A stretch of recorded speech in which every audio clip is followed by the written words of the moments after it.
13 novembre 1950. Lucky Luciano è stato ingiuriato e schiaffeggiato ieri da uno sconosciuto, mentre si tratteneva all'ippodromo di Agnano. L'aggressore gli ha rivolto a quanto pare delle ingiurie in lingua inglese e dopo essere passato via di fatto si è allontanato dall'ippodromo a bordo di un'automobile ferma al parcheggio.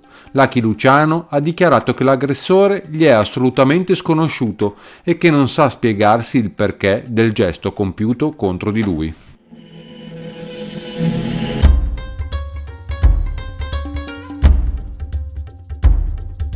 Primo marzo 1951. Washington.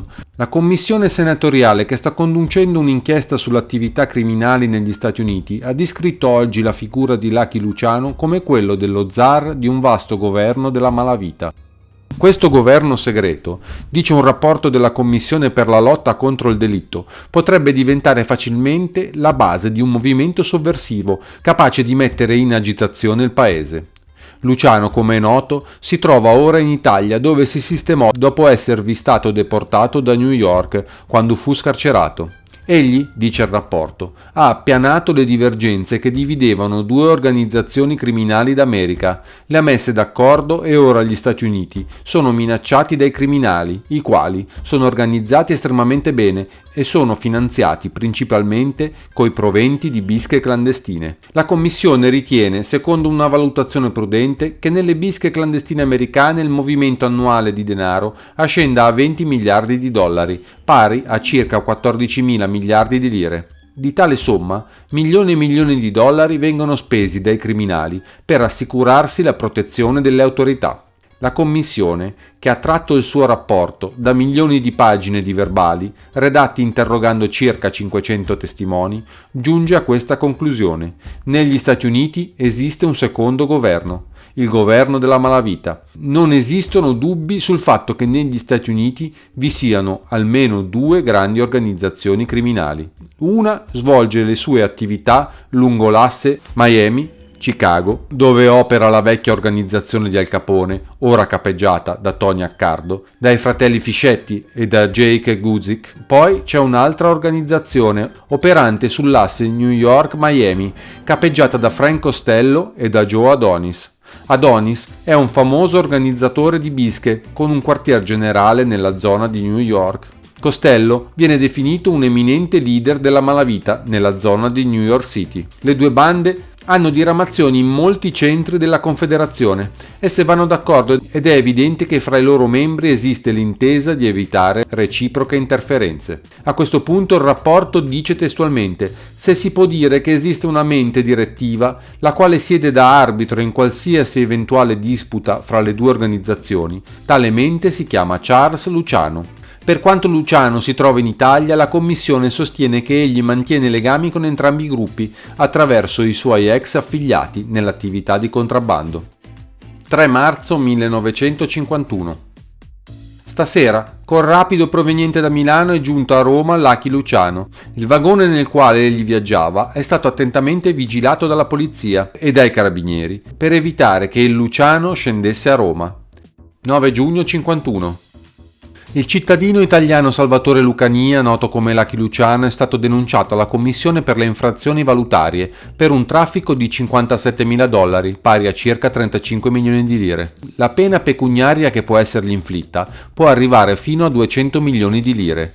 Lucky Luciano, che attualmente abita in un grande albergo di Napoli, insieme ad alcuni amici e alla ballerina Igea Lissoni, era stato denunciato dalla polizia tributaria per infrazione di divieti di importazione, avendo introdotto in Italia una lussuosa macchina americana che gli è stata sequestrata. Gli accertamenti a carico di Luciano sono stati compiuti negli ultimi giorni dalla Guardia di Finanza, essendo risultato che egli aveva avuto rapporti con alcuni membri di una vasta organizzazione internazionale di trafficanti di stupefacenti, che aveva diramazioni in Italia e in Germania, nel territorio libero di Trieste e negli Stati Uniti. Le indagini, che hanno portato all'arresto di quasi tutti i membri dell'organizzazione, sono state iniziate dalla polizia tributaria il 6 aprile scorso, in seguito all'arresto avvenuto all'aeroporto dell'Urbe di un cittadino americano, certo Frank Callace, trovato in possesso di 3 kg di eroina. Accertato che il Callace aveva agito in complicità con lo zio Francesco Callace,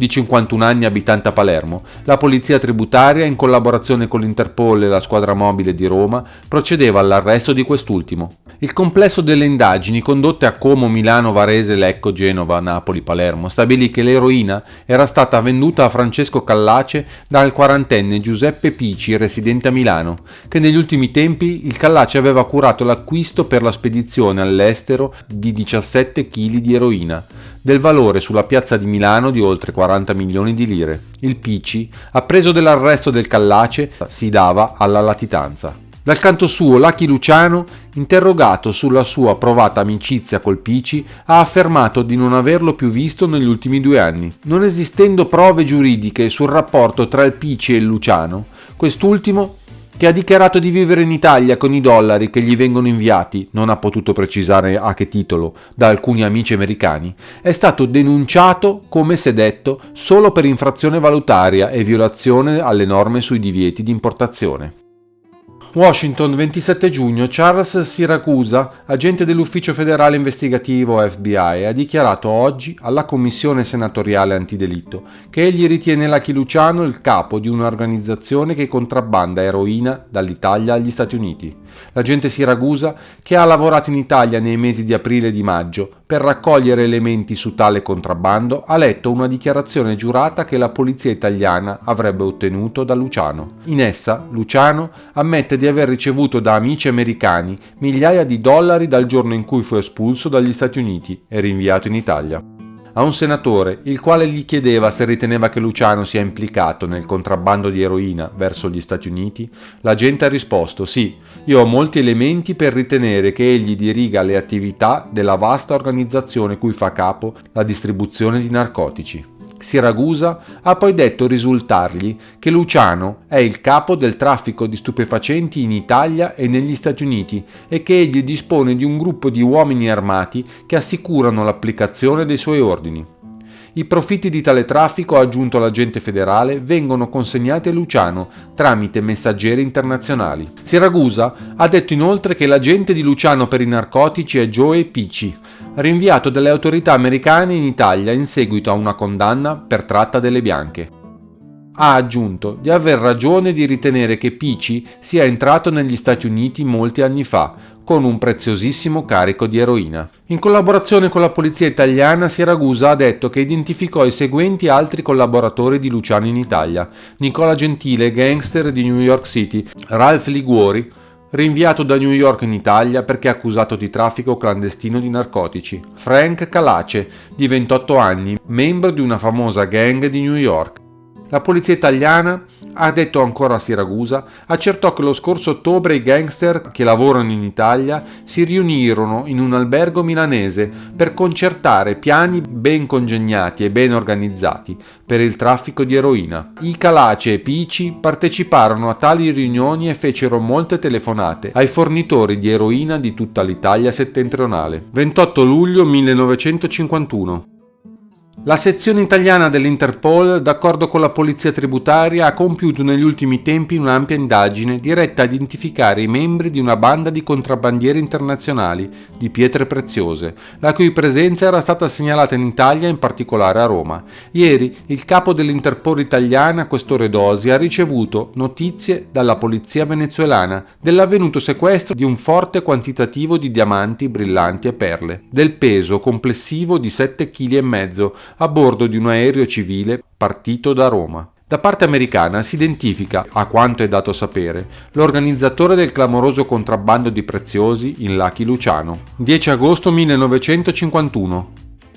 Il World Telegram, che fa parte della catena di giornali Scripps Howard, sta svolgendo un'inchiesta sulla diffusione degli stupefacenti negli Stati Uniti e pubblica oggi una lunga intervista con Marco Francisci, segretario della delegazione italiana alle Nazioni Unite, in cui si pone il quesito: è l'Italia uno dei centri del traffico degli stupefacenti verso l'America? In risposta, Francisci incomincia spiegando che il problema degli stupefacenti in Italia sorse dopo l'ultima guerra, quando la polizia era debole e il morale della popolazione basso.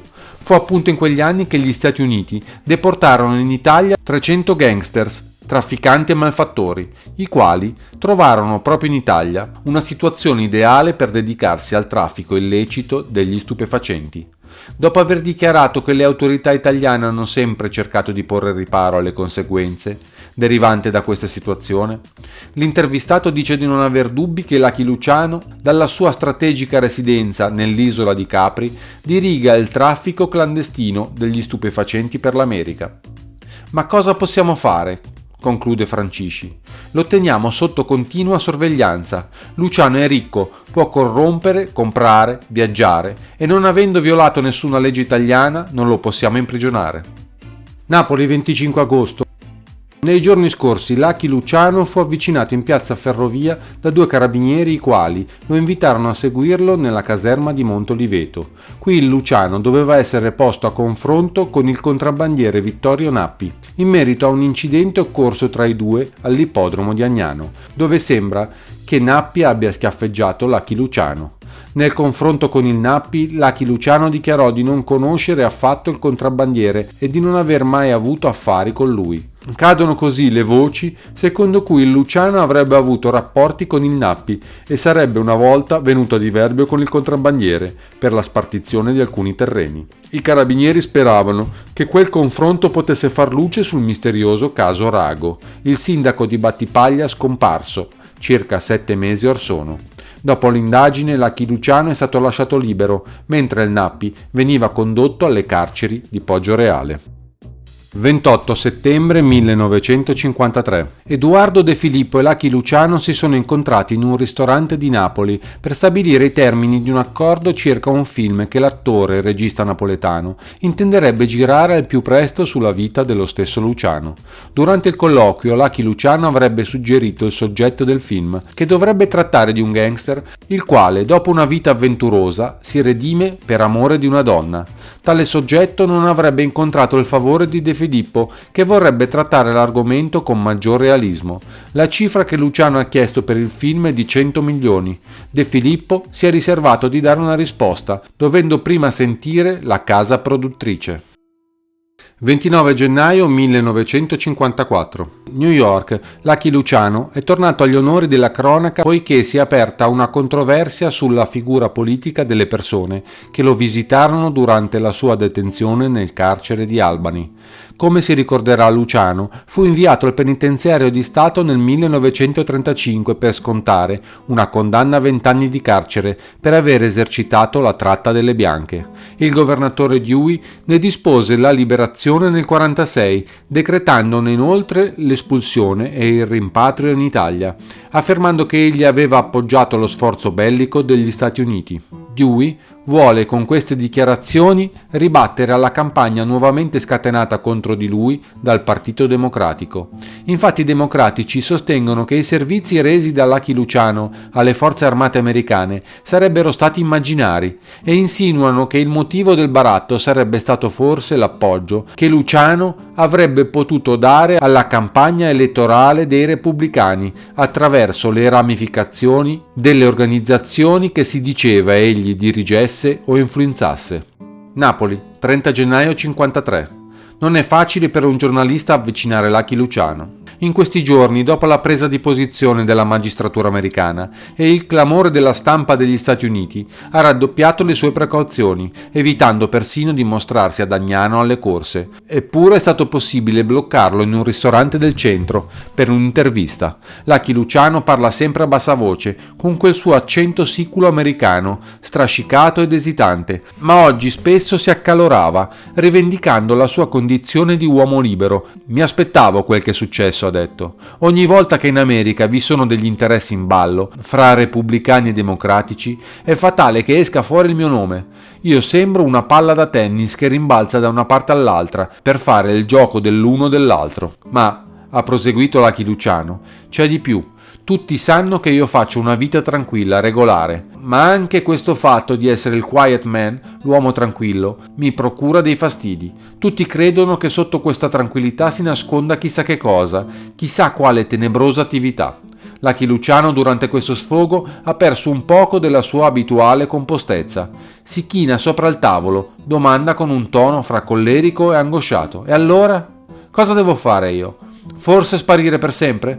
Lucky Luciano vive in un appartamento di via Tasso insieme a 3 cani pechinesi che si chiamano Bambi, John e Picci. Ha poche amicizie, va spesso da solo al cinema e al teatro, più spesso all'ippodromo di Agnano. Si dice che le sue puntate siano abbastanza considerevoli. Lucky Luciano ora ricorda l'America. Ho ancora qualche amico laggiù e qualche cosa di mio che viene amministrato bene e mi consente di vivere non da miserabile. Ma tutta questa ricchezza di cui si parla in giro, credetemi, non c'è. In America, ha concluso, non tornerei mai più. Piuttosto vorrei andare in una di quelle repubbliche dell'America Latina. Ci si sta bene e si vive tranquilli. Mi hanno detto che in quei paesi anche i giornalisti sono persone umane e civili, alle quali si può dire buongiorno senza compromettersi. L'intervista è finita. Luciano si alza per far capire che non aggiungerà una parola e porge la mano. Ma all'ultimo momento, con la sua voce bassa, con il suo accento da siciliano di Brooklyn, prega gentilmente: lasciatemi in pace, ditelo anche agli altri di non infierire contro di me.